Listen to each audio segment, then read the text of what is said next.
I didn't build my company SDS, Supreme Digital Services, in some fancy office with glass walls and a view of the city.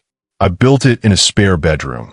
The kind of room that still smelled like old carpet and leftover paint from the tenant before me. Back then, I didn't have investors. I didn't have a team. I didn't even have confidence. Not really. What I had was a cheap desk from Craigslist, a laptop that overheated every time I opened more than 2 tabs, and a stubborn belief that I could create something better than the life I was living. I remember those nights clearly. The glow of the screen was the only light in the room. My neighbors would be asleep, the world outside quiet, and there I was typing proposals, designing mock-ups, sending emails to clients who didn't even know I existed yet. People talk about the grind like it's glamorous, but the truth is it's lonely. It's quiet. It's full of moments where you question everything. There were nights I sat there with my head in my hands thinking, what if I'm wasting my life? What if this never works? But every morning I'd get up, make the same cheap coffee, sit at that same desk, and try again. Not because I was fearless, but because I didn't know how to quit. And slowly, painfully, things started to shift. A small client here, a referral there, a project that actually paid on time. I remember the first time someone said, "Hey, I heard you're good at this." It felt like someone had handed me oxygen. SDS wasn't just a business to me.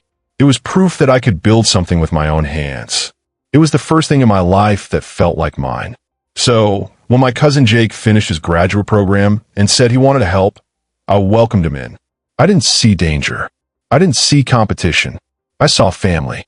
I saw someone who could help me carry the weight. And for a while it felt good. It felt like maybe I wasn't alone anymore.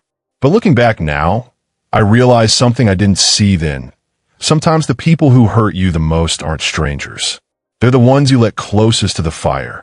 Jake didn't enter my life like a villain. He didn't storm in with demands or try to take over anything. He walked in the way family does, casually, comfortably, like he already belonged. He had just finished his graduate program in digital strategy. He was proud of it. My family was proud of it. And honestly, I was proud of him too. I remember the first day he came by the office, if you could even call an office back then.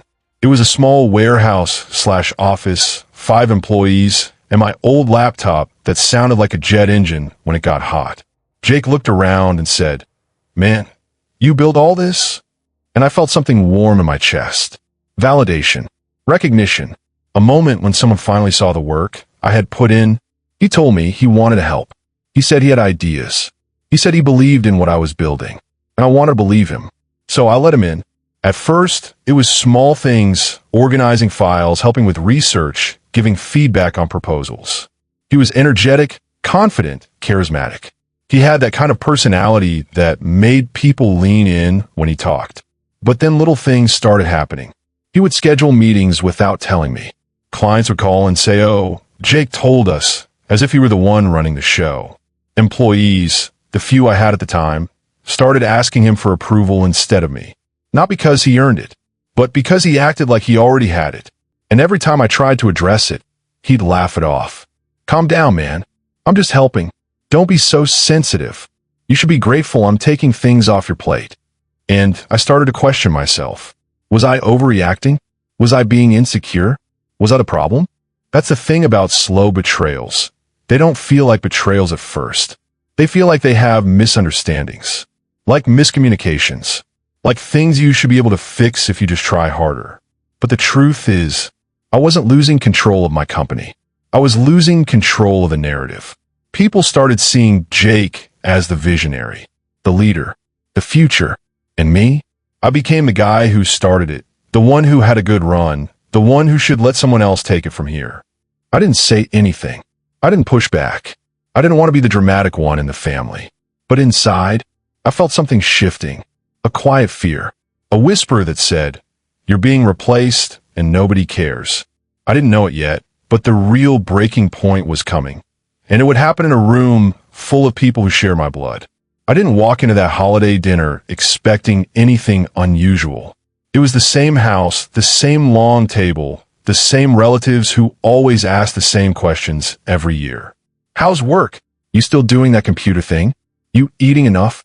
It was familiar, predictable, safe, or at least it used to be.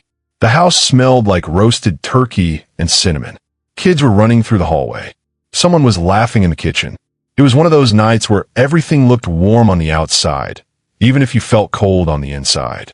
I took my usual seat at the far end of the table, not because anyone told me to sit there, but because that's where I always sat. Quiet. Out of the way. The observer. Jake sat near the center. Of course he did. He had that kind of presence, the kind that pulled chairs toward him without him asking. Dinner started like normal. Small talk. Jokes. Stories from the past year. But then someone brought up the business. Not my business. Not the company I built from a spare bedroom. They brought up Jake's ideas. Jake's plans. Jake's vision. I sat there listening as my relatives praised him like he had single-handedly built the entire agency with his bare hands. He's really taking things to the next level. He's got such a strong leadership style. He's exactly what the company needed. I kept my head down, pushing food around my plate, pretending it didn't bother me.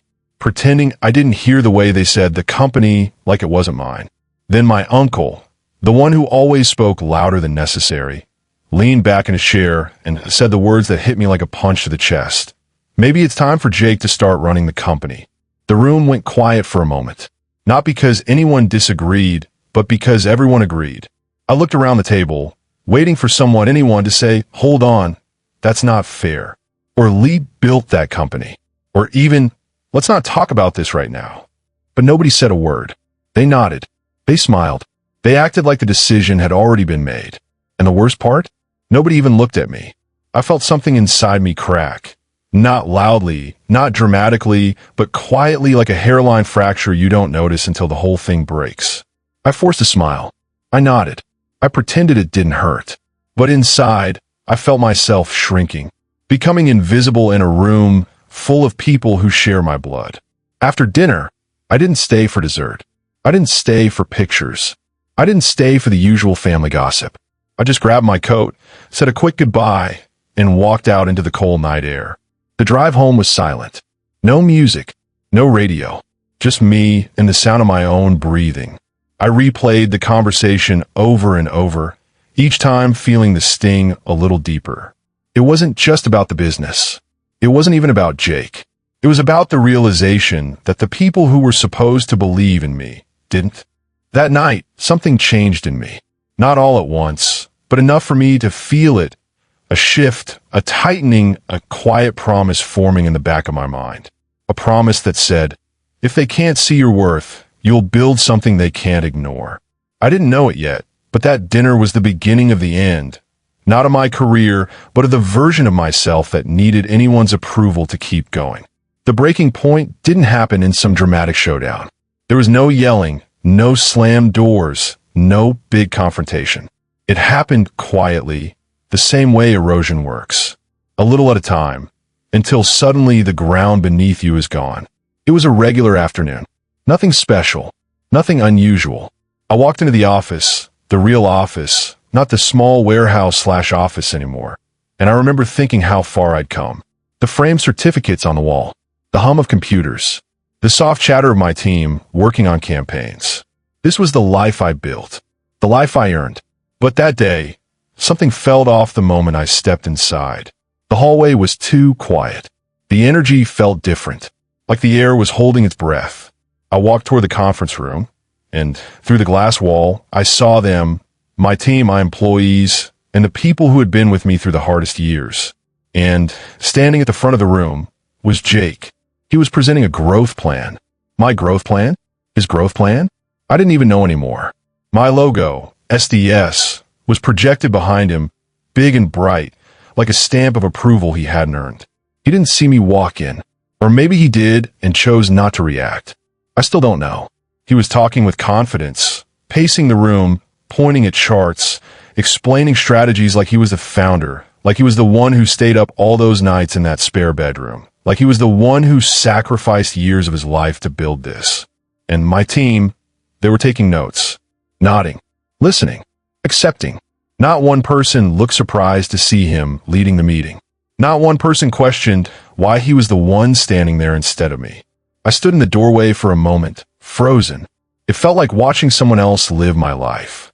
Like I had become a ghost in my own company. I waited for someone to acknowledge me. A glance. A nod. A simple, "Hey, Lee's here." Nothing. I wasn't invisible. I was irrelevant. And that realization hit harder than anything my family said at that holiday dinner. Because this wasn't just family politics. This wasn't just opinions. This was my company, the thing I built from nothing, and I was watching it slip out of my hands in real time. I didn't interrupt. I didn't speak. I didn't ask what was going on. I just stood there, letting the truth sink in. I wasn't fighting for my company anymore. I was fighting for recognition from people who had already decided I didn't matter. So, I turned around and I walked out of that room, out of that office, out of the version of my life that no longer had space for me. And the moment the door closed behind me, I felt something I hadn't felt in months. Clarity. Not peace. Not relief. But clarity, the kind that comes when you finally stop trying to hold on to something that's already gone. That evening, I made my decision. I wasn't going to argue. I wasn't going to beg. I wasn't going to fight for a seat at a table I built. I was going to walk away and build something nobody could take from me again. The night I walked out of my own company, I didn't feel brave. I didn't feel empowered. I didn't feel like some entrepreneur making a bold move. I felt empty. I sat in my car for a long time, hands on the steering wheel, staring at the dashboard like it held the answers. It didn't. All I could think was, what now? For years, SDS had been my identity, my purpose, my proof that I wasn't a failure. And suddenly, I was standing outside of it, not as the founder, not as the leader, but as someone who no longer belonged.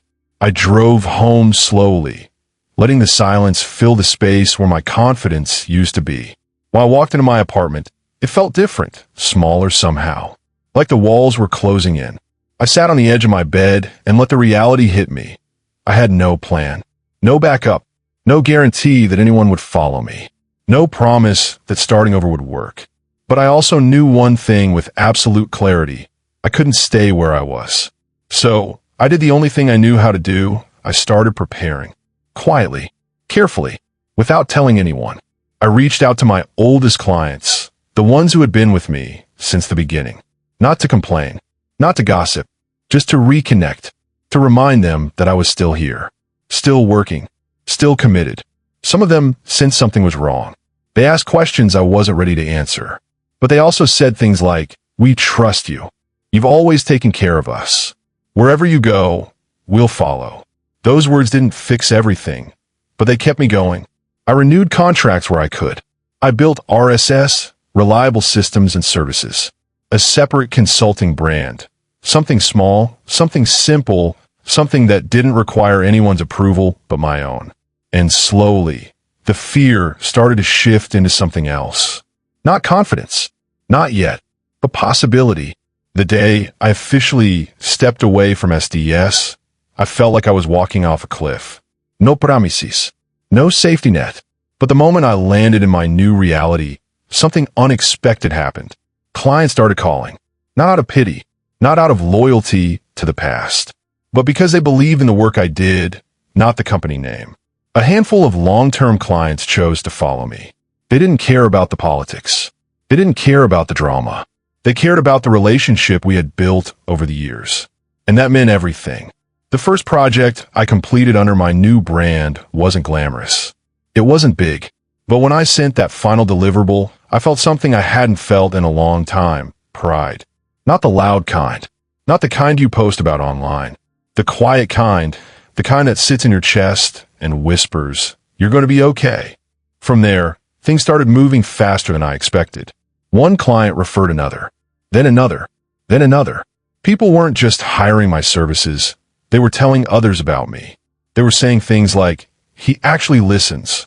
He delivers. He cares." And for the first time in months, I felt like myself again. Not the version of me that was fighting for a seat at a table I built. Not the version of me that was shrinking to make others comfortable. Not the version of me that was waiting for permission to lead. I was building something new, something honest, something that belonged to me, fully, completely, unquestionably. And deep down, I knew, this time, no one was going to take it away. For months after I left SDS, I didn't look back. Not because I didn't care, I care more than I wanted to admit, but because looking back felt like reopening a wound that was finally starting to heal. I poured everything into my new business. Every hour, every ounce of energy, every piece of myself I had left. And slowly, things started to grow. Clients were happy. Projects were flowing. People were talking in a good way. For the first time in a long time, I felt steady. Not invincible, not triumphant, just steady. Then one afternoon, my phone rang. I didn't recognize the number at first, but the name that popped up on the screen made my stomach tighten. It was Jason, one of my former employees. He had stayed behind at SDS when I left. He once told me, "I'm loyal to the company, not the drama." I answered, expecting a quick question or maybe a polite check-in. But his voice was tense, shaky, almost embarrassed. "Hey, I thought you should know what's going on over here." I didn't say anything. I just listened. Jason told me that Jake had made a promise, a big one, to Softcore Technology, the largest client I had ever brought into the agency back when SDS was still just me in that spare bedroom. Jake had guaranteed them a specialized user-generated content campaign in 1 week. 1 week. I knew instantly that timeline was unachievable. Not difficult, not ambitious, unachievable. But Jake didn't know that. Or maybe he didn't care. The team hustled. They worked late nights. They pulled people from other projects. They tried to make it happen. But there wasn't enough time. There wasn't enough planning. There wasn't enough leadership. Deadlines were missed. Expectations weren't met, and Softcore Technology, the client that had once kept the lights on during my early years, terminated their contract. Just like that. The loss sent shockwaves through the industry. People talk. People notice. And when a company fails a major client, it doesn't stay quiet for long. Other clients started asking questions. Some reduced their projects. Some paused their contracts. Some started looking elsewhere. And the same people who once told me I was replaceable were suddenly calling me, asking if I could help fix the mess. I didn't feel joy. I didn't feel vindicated. I didn't feel like I had one. What I felt was something much simpler: confirmation. Confirmation that success isn't something you can inherit. It's not something you can take from someone else. It's not something you can fake with confidence or charisma. Success is built slowly, painfully, intentionally, through relationships, trust, and consistency. And those were things Jake never understood. When I hung up the phone, I sat there for a long moment, letting everything sink in. Not because I wanted SDS to fail, I didn't, but because the truth had finally surfaced. The people who pushed me out learned something the hard way. You could take a company from someone, but you can't take their character. You can't take their work ethic. You can't take their relationships. You can't take the years they spent building something from nothing. And you definitely can't take their future. So, if you're standing at the edge of something ending, a job, a relationship, a chapter of your life, don't be afraid to step into the unknown. Sometimes the unknown is the only place where you can finally become who you were meant to be. I didn't lose my company. I found myself. And if my story means anything, I hope it reminds you that you could do it too.